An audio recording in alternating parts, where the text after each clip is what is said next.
The part opens up with a flashback of Tada's life while he used to work in an automobile garage in the real world. Tada inspires everyone with his optimism, yet despite his upbeat outlook, people often make fun of him. Tada longs to leave his job as a mechanic behind but cannot because it is the only way he can get enough money to finish several courses required for a sound educational background. One day while at work, Tada fails to correctly position the vehicle lifting jack, causing the car to lose balance and fall on his superior Kato, damaging his hand. As a result of the significant hand injury, Kato chooses to leave work, and this really affects Tada. Back to the present, Tada decides to assist Arisu and the others since he doesn't want the past to repeat again, and wants to do anything that can help his team and save their lives. Meanwhile, Usagi, who was attacked by Naragi as he attempted to rape her, falls unconscious to the ground. Fortunately, Arisu shows up just in time and manages to take down Naragi while he is forcing himself on an unconscious Usagi. Naragi mocks Arisu but gets punched several times by Arisu while the game has only 9 minutes left.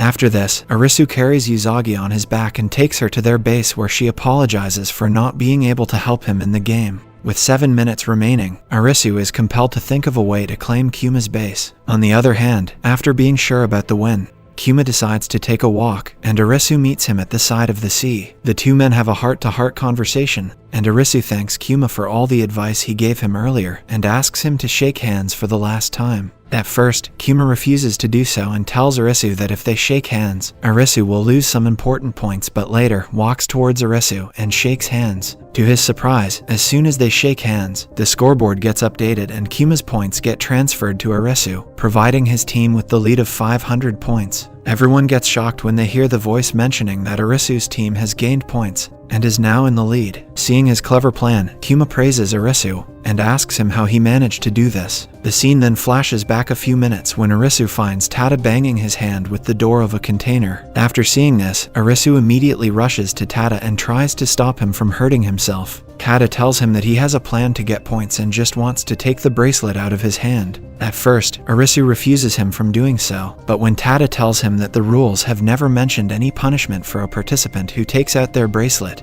and that it's the only way to win the game, Arisu agrees and helps him take the bracelet out. Tada manages to take out the bracelet from his hand and gives it to Arisu, which in turn gives him additional 10,000 points. Since Tada never left the base, the King team hasn't stolen his points and his bracelet is still active to get points from the opponent team. Next, Tada expresses his gratitude towards Arisu for his kindness and appreciation, since he is the only person who recognized Tada's generosity and optimism, while everyone else questioned his motives. The King's team members, however, cheerfully accept their defeat and don't place any blame on Kuma for the failure. While waiting for the game to end, Arisu once again thanks Kuma, mentioning that he considers him a good friend, and he is the one who taught him the importance of fighting together and believing in himself. The last query Arisu has for Kuma is if he succeeds in these games, will he be allowed to return to the real world? Kuma urges Arisu to trust his gut feeling, but he doesn't give him a definitive answer, since Arisu is in control of his own destiny. Kuma just wants him to keep playing and make decisions about his future. Kuma suggests Arisu live his life on his own without following others. Listening to this, Arisu tells Kuma that if they had met in the real world, they would have been wonderful friends. Kuma then accepts his defeat with pride and stands on top of a rock. Right then, lasers start flashing from the sky and each member of Kuma's team gets killed.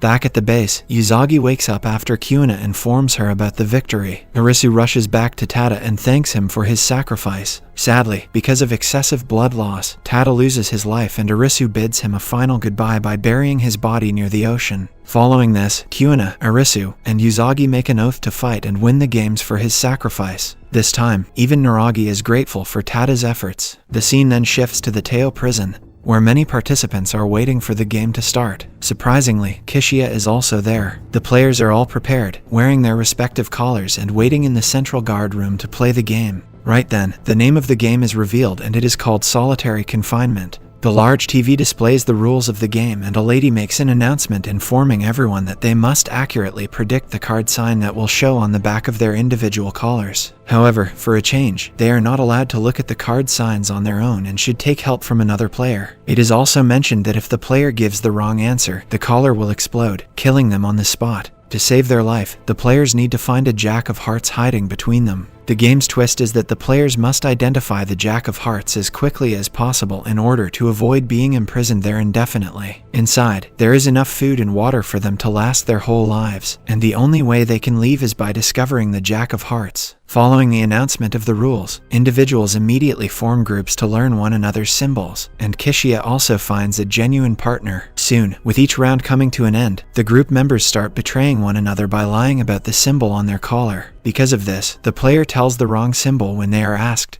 and their collar explodes, eliminating them instantly. As the symbol keeps changing, after the end of round 9, only 6 members are left. Unfortunately, Kishiya's partner cannot handle any more of the stress, and decides to quit the game. He does not tell anything when the computer asks him about his symbol, and dies when his collar explodes. Now, Kishiya is all alone in the game, and the only thing he can do is trust his own intuition. In the following scene, Kishiya can be seen alone on a bench wondering about how to know the real symbol in his collar. After realizing that he cannot win this game alone, Kishiya puts in the effort to communicate with one of the players named Matsushita to know his symbol. Sadly, Matsushita is associated with a serial killer named Sanato, who might be the Jack of Hearts. Kishiya tells Matsushita about Sanato murdering many people for his benefit, and tries to make him understand that he can betray him at any moment. To win his trust, Kishiya also tells Matsushita his real symbol, whereas Matsushita lies to him and walks away. Luckily, sometime later, another girl, Kitoko, arrives to take some food from the storage, and Kishiya asks her about his symbol. To his bad luck, she doesn't speak to him and chooses to ignore Kishiya instead. Moving on, Kishiya is alone for the next round with 2 other pairs. Despite the pairing, Matsushita manages to manipulate other players to lie about their partner's symbols. Later, during the time to reveal their symbol inside solitary confinement, Kishiya chooses to follow his gut feeling